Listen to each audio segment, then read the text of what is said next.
From even the most outgoing and spirited to the more reserved and timid, friendship plays a vital and sustaining role in our lives. The unique value within our lived experiences just cannot be understated. Even so, we tend to reserve reflection on the nature of friendship to moments of toil and strain. But no more. This season, we're going to be looking at a variety of philosophical viewpoints on friendship, taking grains of an idea here and there to scaffold further discussion and reflection, and consider our friends next to us as we travel down the road and back again. To kick things off, we can't skip the taxonomy of friendship presented by Hellenistic superstar Aristotle on From What We Gathered with Danny Nelson and Kylie Shahar. In the land of teeter totters, I prefer a slide. Turbulent or gentle waters, let's go for a ride.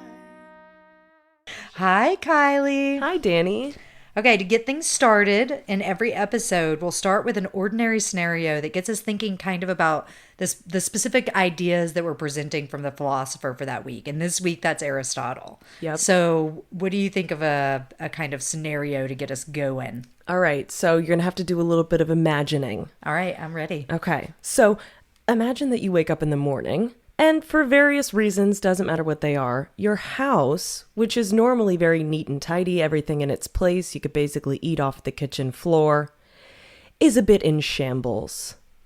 For whatever reason, things are out of sorts. Nothing too egregious, but definitely messier and more chaotic than what your baseline is. You definitely don't have time today to clean up or to get things in order.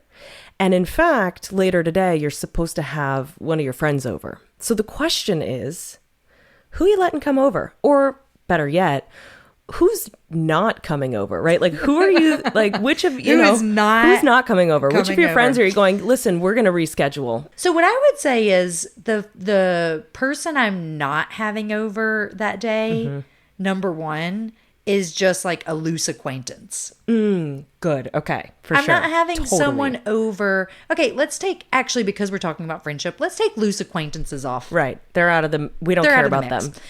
If this is a friend of mine and thinking through the filter with Aristotle, that like even a baseline friend, if you are a person who is seeking virtue, even someone you would call friend is someone who aligns with you in some kind of ways. Totally. So I think someone that I mostly hang out with in social situations outside of my house, like mostly at the bars, I mostly see at shows, like we have common interests, like maybe we meet to go do a sports thing. Not me. I'm thinking of people. And the evidence for that is the fact that you just called it a sports thing. So you're not doing that.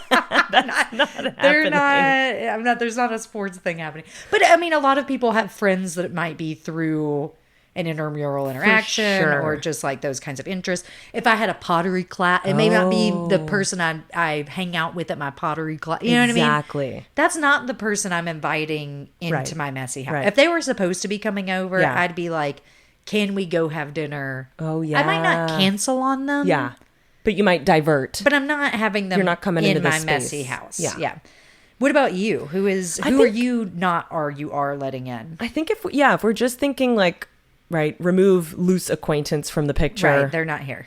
I think I'm right there with you. I think like the friend that I don't typically, hang out with, might put scare quotes in like intimate spaces, right? Like our home, my home, their home. Right. But like it's more of like a kind of social friendship in the sense that like you're getting together like outside the house and doing activities and like maybe that person I'm probably going to be like, you know what, let's go elsewhere, or can we go to your house? For sure. Or like just So another type of friend that I might have made a plan with, they're not like the super closest person in the world to me, but let's say someone was like gonna come and teach me how to make bread. Ooh.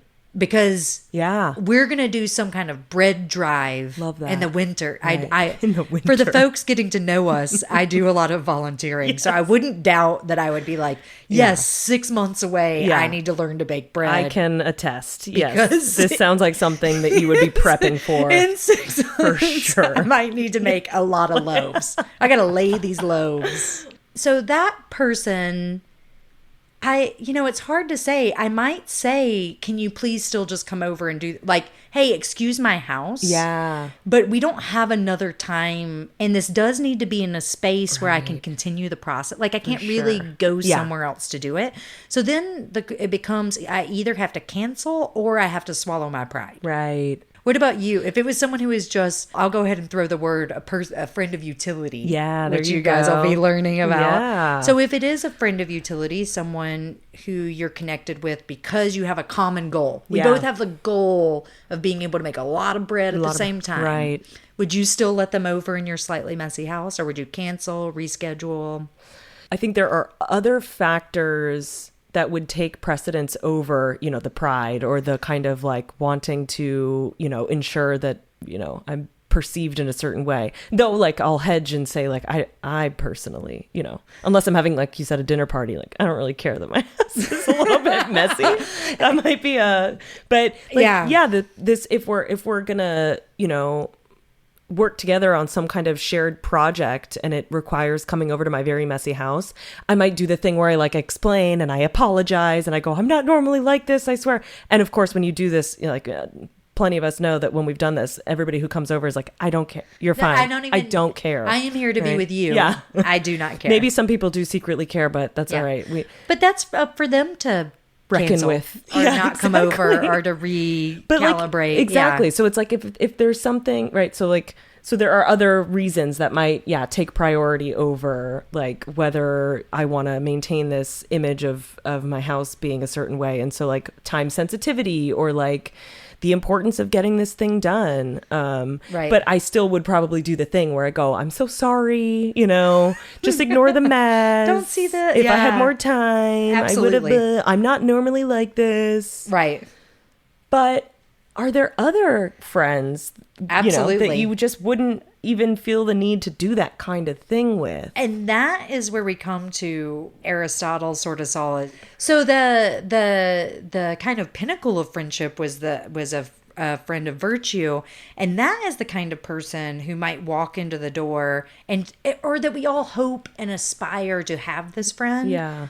That would walk in the door and be like, "Ooh, you must have been busy. Let me help you stack up this pile." Or not even, they're not going to help you. Maybe they just plop down on your couch. And when you start trying to they're like, no, I'm not trying to have you clean up while I'm here. Come sit on this couch with me and let's talk about like, why'd you get so busy? Yeah.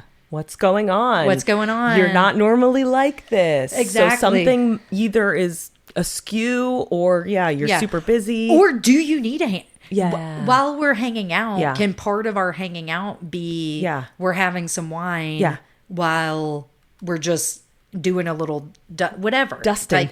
Like that's with a friend of virtue. Like, and that might be maybe the next day you're having a dinner party. Yeah. That friend of virtue is the person who's coming over to be like, hey, you got way behind, girl. And like, neither of us are trying to look raggy. Yeah. In front of all of our friends of pleasure. Yeah. Which was the first group. I don't even think we specified. The first group is friends of pleasure. A friend of pleasure might be like, oh, like I don't have pets and I see that there's like dog hair on your couch. Like, can I have something to put it? You're like immediately not at ease in your space. For sure. When they come in and are visibly uncomfortable. For sure. Right? For whatever reason. So this is all to say in the perspective. So Aristotle, who lived in 300 BC, 380, almost 400 BC, a long time ago, almost 2,500 years ago. It's a very long time. It's a very long time. And anyone who's listening to this podcast, I would find it hard to believe that you've never heard the name of Aristotle. Totally. Like to escape it on this planet would be quite amazing. Yeah. And so the only philosopher who might be more famous than him is Socrates. And maybe Plato. Right. I don't know. Equal. Who do you think is more popular? I have, Okay, we're going to put it. Yeah. This just, now we got a quiz. Yeah. Or not a quiz, a vote. A vote. Whose name have you heard more? Plato or Aristotle? Or at all. Or at all. But Socrates is kind of seen as the like daddy of Western philosophy. Totally. There was something that happened in Socrates' life that sprang forth kind of this whole age of philosophy that has now carried into even now. Today. This is still happening. Although there is a split in philosophy where metaphysics becomes a questioned Yeah. enterprise of Yeah. philosophy. We're not covering that here. Lucky for us. Lucky for us. We're not talking about that. Socrates was the teacher of Plato. Plato is the reason that we know most of Socrates' ideas and works because it was his mentor, his beloved. Socrates didn't write things down. He couldn't be bothered. Yeah. And so, but Plato uses him as a primary example in a lot of his work. And then Plato was the teacher of Aristotle. Aristotle actually studied with Plato for about 20 years, like 2 decades that they had together. And Plato started the academy, and everybody would have thought Aristotle, as his star student, was going to be the one to take over the academy. But he wasn't. Bad boy. I know. He just didn't get it. He didn't get the votes in. Yeah. He just wasn't the guy once Plato left. But lucky for us, that means that he went on other adventures, which included he went and was the teacher of Alexander the Great. Like when he was a teenager, a wayward teenager. Here comes Aristotle to be like, but have you thought about The this? soul. Yeah, exactly. Exactly. Have you considered the soul? And so he went and did a lot of that stuff. And within that, he started creating zoology. He started categorizing. Which is insane. Right? He invented the categorization that we still use today. Yeah. To like separate animals. He studied a lot of plant. Like he just was outside, really like in the earth sciences in a way that the other philosophers who were kind of moving into with the academy, moving into the more kind of famous areas of the Hellenistic philosophies. He went and started the Lyceum, which is a separate school, a competing school. And because of that, there was this kind of wealth of other science work that came into philosophy. Mm-hmm. Because at that time period, there was nowhere else for that to fit in philosophy, those sciences. And he brought those in because these were the only places of learning that kind of were. He had public lectures so that people from the public could come in. And when we say public, probably still men. Yeah. Oh, definitely. Still lectures for men. But you didn't have to be a member of the Lyceum to come to these lectures. So he was a very cool guy, but you could see through this kind of idea of science and its infancy of why he would create a taxonomy, taxonomy of friendship, where he's like categories. Let's understand, right? If you're talking like genus species, right? Right. Here's the genus is friendship. Here are the 3 species of friendship, right? And so this is what our initial scenario was kind of alluding to. But as you so nicely put it, it's almost like much in the same way that he's like trying to understand nature and the natural world by offering these categories and these categorizations and how they relate to one another. He's doing the same thing with something a little bit more elusive, like friendship, right? Where he's trying to understand the nature of it and the different, you might think, species, and so the different roles that they play. And it's fascinating, of course, that although he was writing 2,500 years ago, his remarks on friendship are just as relevant today as they were 2,500 years ago. There are so many philosophers where when you go to look for their ideas around friendship, they just start with Aristotle. Again, they're like, I have an Aristotelian agreement. Yep, exactly. That is the basis of my thoughts behind this. Exactly. Here are my extra ideas or my totally addition. I mean, when I say a lot, I mean a lot. You cannot avoid talking about Aristotle if you're thinking about friendship. Yep. And especially this writing, it's some of the most concise writing totally of all of Aristotle's works. For sure. Specifically the book that he wrote that is about ethics, because again, he almost defined ethics within philosophy in a way that is still everyone's like, that sounds right. That sounds right. That is a good definition still. So let's just give you guys a really good overview specifically of what those are. Yeah. So as Danny mentioned, right, there are these 3 different kinds of categories, or you might think species of friendship that came through in our scenario. And the first one that we started out with in the scenario was friendship of pleasure, right? I'll name the 3 and then I'll say something more generally. So we've got friendship of pleasure, we've got friendship of utility, and then virtuous friendships, or friendships of virtue. Most generally, of course, all 3 of these are species of, you might think the genus friendship. So what is friendship in general? Well, you can think of it first and foremost in contrast with something like an acquaintanceship, right? An acquaintance is just, fleeting, here, there, nowhere, doesn't really matter. You don't have any kind of bond with that person. But with a friend, you do. You've got this baseline that requires some kind of like reciprocity, right? There's this reciprocal, feeling of mutual goodwill, mutual well-wishing, right? And this is why, for Aristotle, we can't be friends with inanimate things, right? Things that don't have the capacity to reciprocate that kind of goodwill. So at its baseline, all friendships, whether of pleasure, utility, or virtue, require this kind of mutual, bond of goodwill and well-wishing and that sort of thing, right? So all of these are real friends. Yeah, exactly. We're not trying to minimize. I mean, we will a little bit in the comparison of friends of virtue. Totally. But, when we talk about the definitions of these things, we're not trying to say that there's not a quality that is true and good. Yeah. Because to be virtuous, all of these fit within this idea for Aristotle of being a virtuous person. Yeah. All of them. Yeah. You can, even if you're like, oh, this is my friend of pleasure. Yeah. That doesn't mean that your relationship with them is somehow catty. Good. Or right.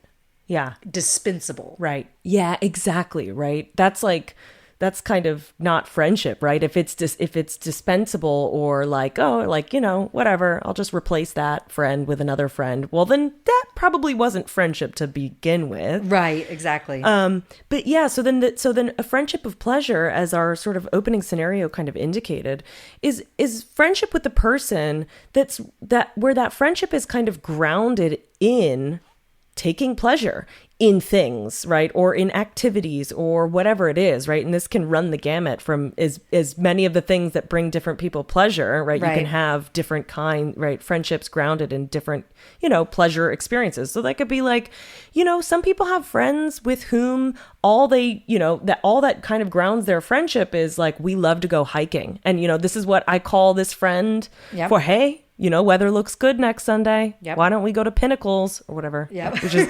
beautiful state park in Central California. As we sit in Alabama. Yes, we're in Alabama. Let's go to Pinnacles. It's 87 degrees and 85% humidity here right now. Yeah. So so you've got your friendships of pleasure, right? It's like, and that can be hiking. It could be like book club. It could be going to bars, right? It could be your trivia team. Like this is a person, like you look forward to seeing them. Yeah. You know about their life. You know who their others are. They might even be involved in whatever it is you do together. You're all friends. Yeah.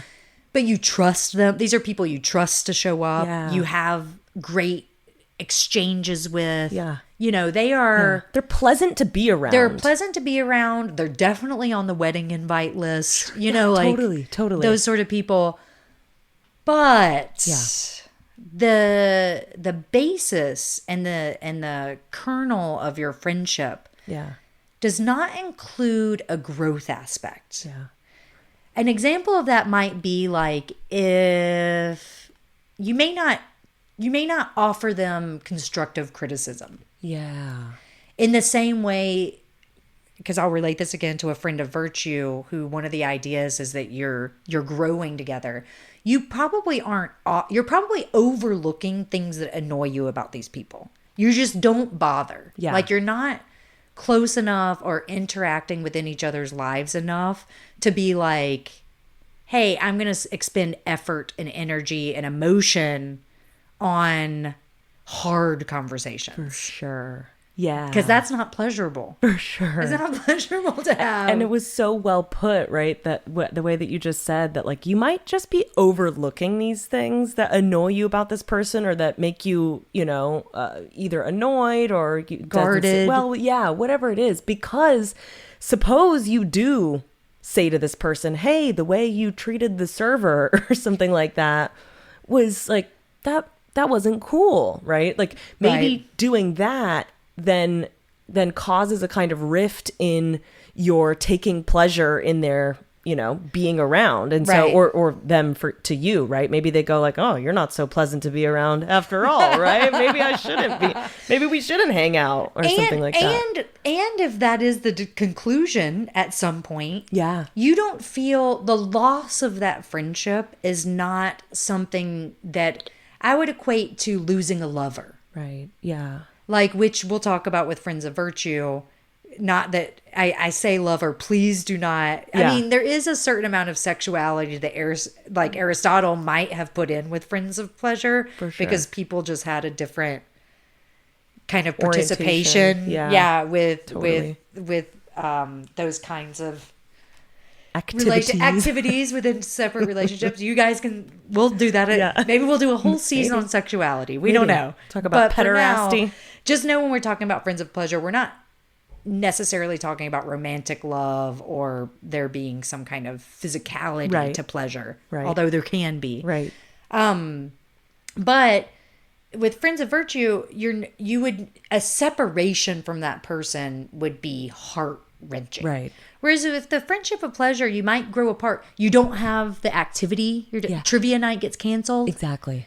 You might have you have an injury. You're not going to the sports. Right. The sport.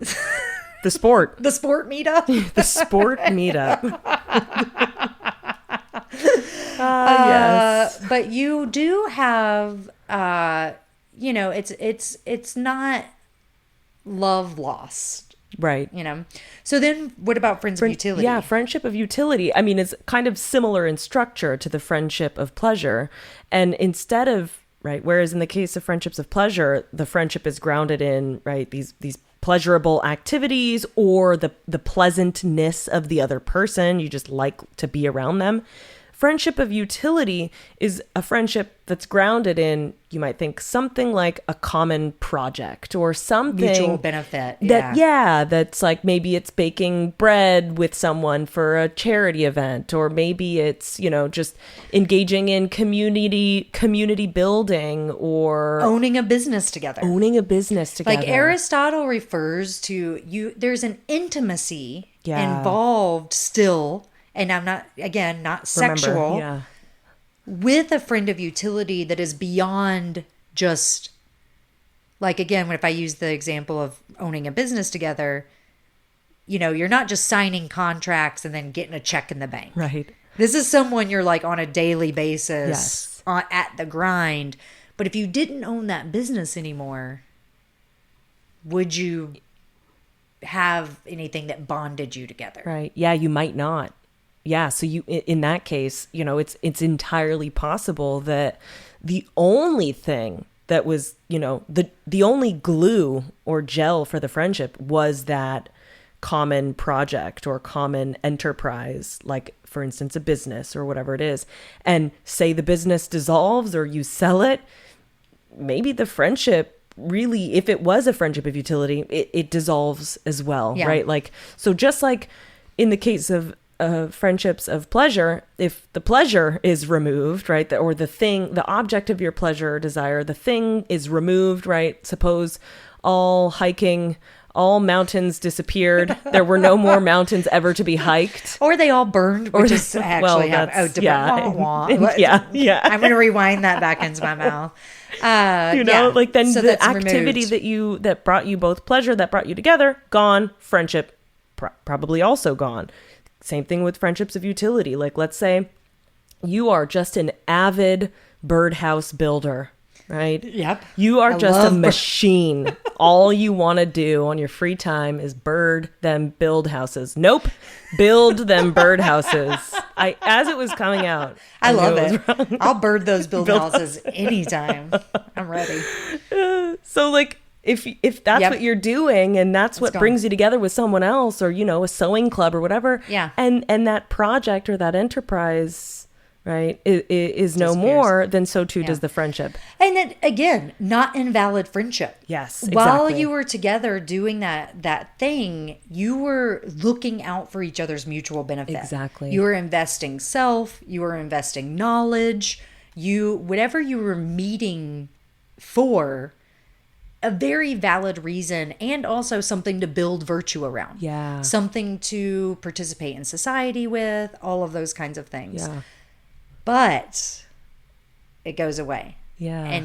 And who is left behind when all of these other friends have disappeared? Yeah. Well, in the worst case, no one.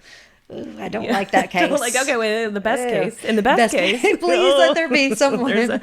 There's a best case. In the best case scenario, you've got at least one friendship of virtue. Right. Maybe you have more, right? But Aristotle says the reason I'm hedging so much and saying like, oh, maybe you have one is because Aristotle thinks that these are so rare that we don't often see them or experience them.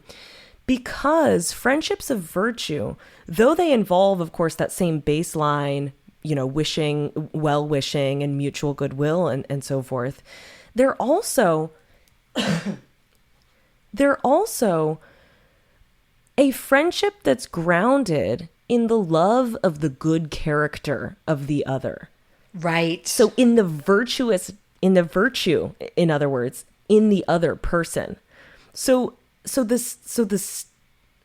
the bar is a little bit higher in the sense that friendships of virtue, as the name suggests, is a friendship between two virtuous people, two people of good character, right. who, for instance, do the right thing because it's the right thing, because that's how a virtuous person would act in certain situations. Yep. And the thing that you love about that person is their virtuous character. And so that's like the grounding of the friendship. Whereas remember in that case of the friendship of pleasure, right, where what we were so willing to do was overlook some of the behaviors or attitudes of the other person that maybe were unsavory to us, but we didn't say anything because if we did say something, You got to get into a whole thing. You got to get into a whole thing, right? Well, that couldn't possibly be a friendship of virtue. One, because the person has just acted in a way, right? Remember we said to the Exactly. server, They have they've to be been yeah. like an awful person to the server. Like Yeah. that's not how a virtuous a person of good character behaves towards other people. Because it's injustice. Yeah. There's no justice. That's and wrong. Yeah. the basic virtue of justice. Yeah. The And way so- you interact with society. Right. Yeah. And so first of all, you're discounted. That's discounted from being a friendship of virtue because that person ain't virtuous. Right. But also because like you were saying earlier, Danny, like if you're not willing to offer, you might think something like constructive criticism or constructive feedback for the purpose of like self-growth and becoming a better human being. Like if you don't feel like you can offer that in a friendship, it's probably not a friendship of virtue. Right. And I would say taking that same scenario, like the difference of overlooking it or being with a friend of virtue. And again, I want to just relate in modern time. This is your best this is your Yeah. best friend forever. Yeah.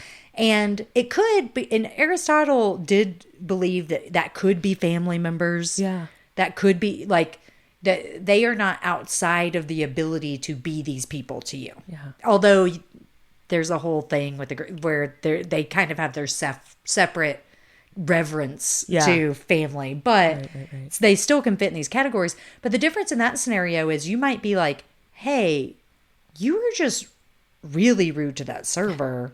Like, what is up with that? Like, are you going through something? Right. Also, if it's not that you're going through something and you think that's how you should treat servers, Yeah. I love you Yeah. and want to let you know that's not normal or good. Right. That's not on your path. But again, as two people of virtue, more likely, Yeah. it's, hey, what has knocked you? Are you are you anxious? For sure. Do you have something that's going on that's distracting you? Yeah. Like it's just, as a virtuous person, you're not someone who's usually rude to people, Right. and it's certainly not Right. service industry strangers. Yeah. you know, or Totally. whatever. Yeah. And Yeah. they may be like, oh, apps, I actually was mean to them on purpose because they cut me off and I don't know. Yeah. I'm making something up now. But if you trusted them to have that conversation, Yeah, exactly. they may actually have a perfectly good reason. for but sure. the difference is you're having that awkward conversation. Yeah. You know them well enough Right.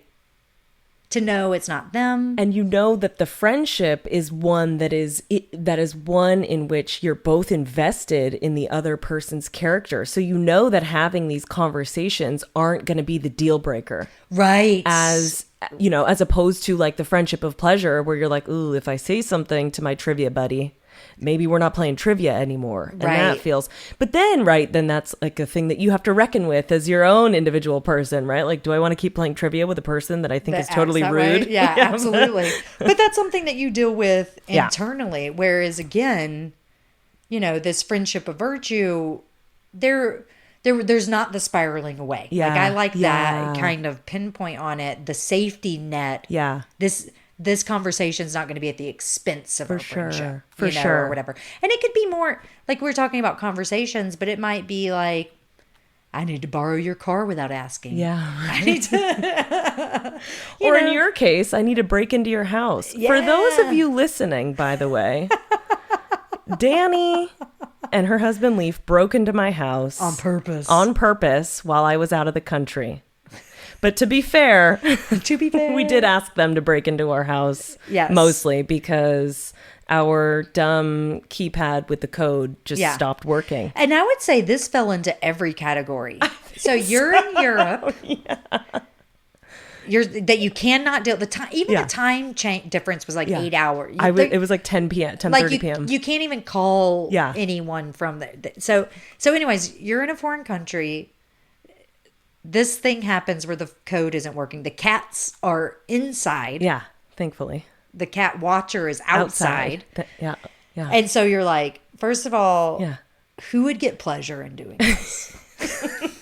That was my Danny first and her thought. husband- first thought. Danny and her husband would love to break out the electric tools. Who likely has the understanding The or at skills. least the ability to look up a YouTube video and figure out how you might break into a house? 100%. And thirdly, that you trust enough to not take advantage of that scenario.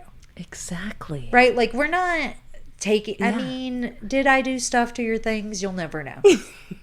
But You're like, I didn't steal anything. I didn't come in. I didn't use Exactly. it as an opportunity exactly. to take advantage of you. Totally. Which is part of, I'm not saying I'm virtuous. I think you are virtuous. I'm saying you are I've been virtuous. at it for a while. But in that scenario, you looked at us as trustworthy For sure. folk. For sure. And I think that is mysteriously a great Yeah. example Yeah. of how you determine what friends to call. Yeah, totally. You Absolutely. know, like you're like, I only can make so many phone calls. Yeah, yeah. Because even if I called 20 people, Yeah. now 20 people are trying to figure this out. Right. Yeah. And it doesn't behoove you to just start like, spreading the word or getting it right. You got to be like very thoughtful in who you're going to call.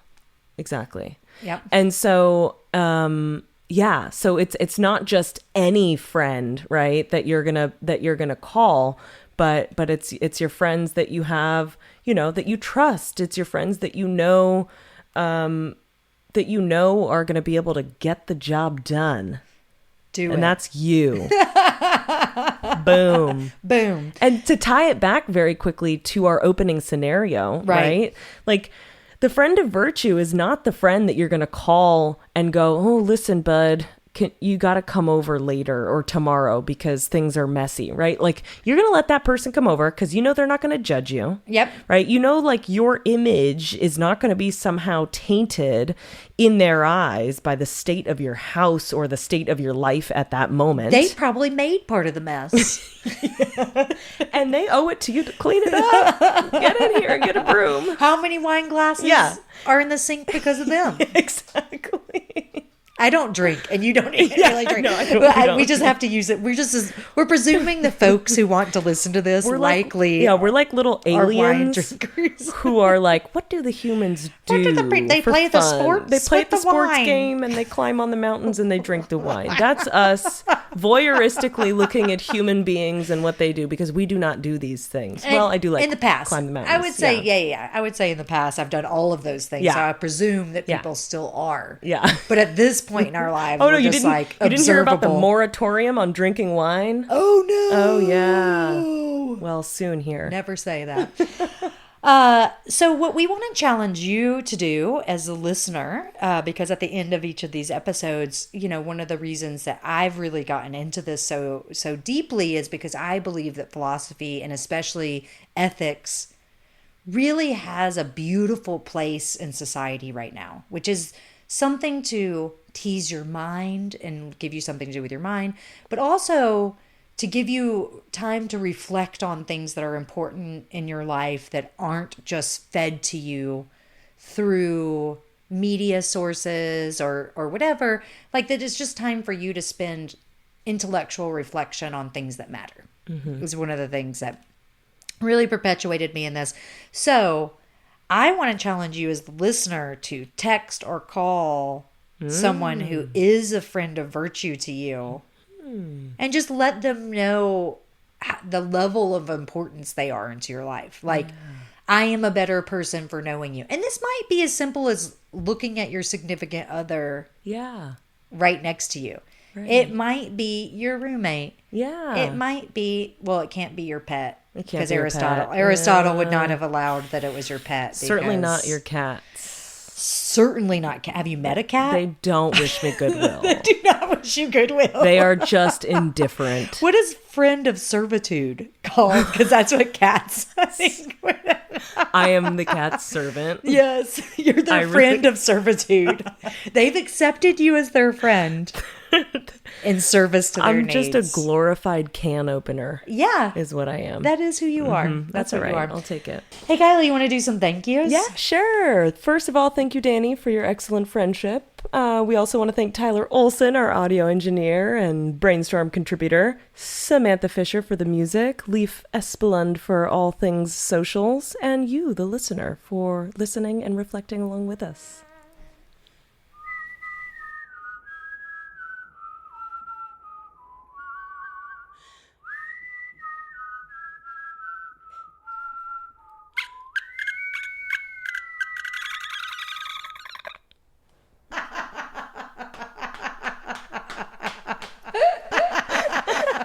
Should we just start it out with a hard cackle?